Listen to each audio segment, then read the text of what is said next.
Iran हा एक खूप सुंदर देश आहे, त्याचा एकदा दौरा केला पाहिजे असं अमेरिकेचे राष्ट्राध्यक्ष डोनाल्ड ट्रम्प यांनी म्हटलंय. इराणच्या सगळ्या नेत्यांचा खात्मा झालाय.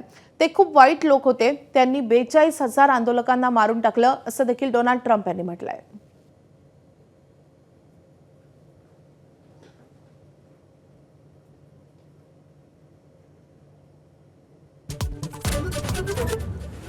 पुणे जिल्ह्यातल्या नसरापूरमध्ये आता परिस्थिती नियंत्रणात. 65 वर्षाच्या वृद्धाचा 4 वर्षाच्या चिमुरडीवर अत्याचार केल्यानंतर रास्ता रोको.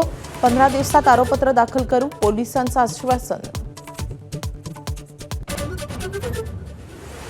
अशोक खरात प्रकरणात प्रतिभा चाकणकर आणि मुलगा तन्मय यांना ईडीचं समन्स. समता पतसंस्थेतल्या 70 कोटी रुपयांच्या मनी लॉन्ड्रिंग प्रकरणी नोटीस.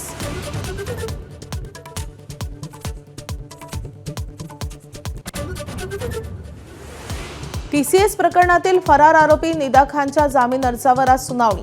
2 दिवसांपूर्वी युक्तिवाद पूर्ण. जामीन मिळणार की फेटाळला जाणार याकडे लक्ष.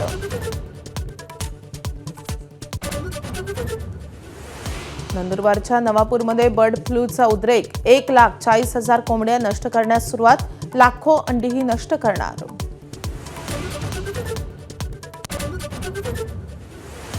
बारावीच्या परीक्षेचा आज निकाल. दुपारी 1 वाजता निकाल पाहता येणार. सकाळी 11 वाजता बोर्डाची पत्रकार परिषद.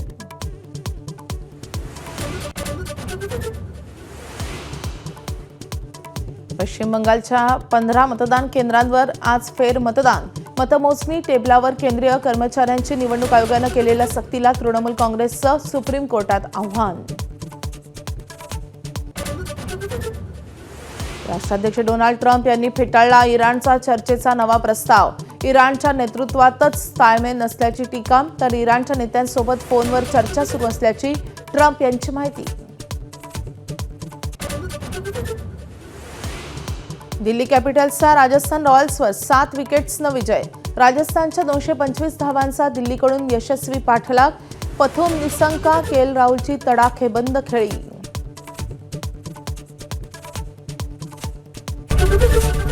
एबीपी माझा, उघडा डोळे बघा नीट.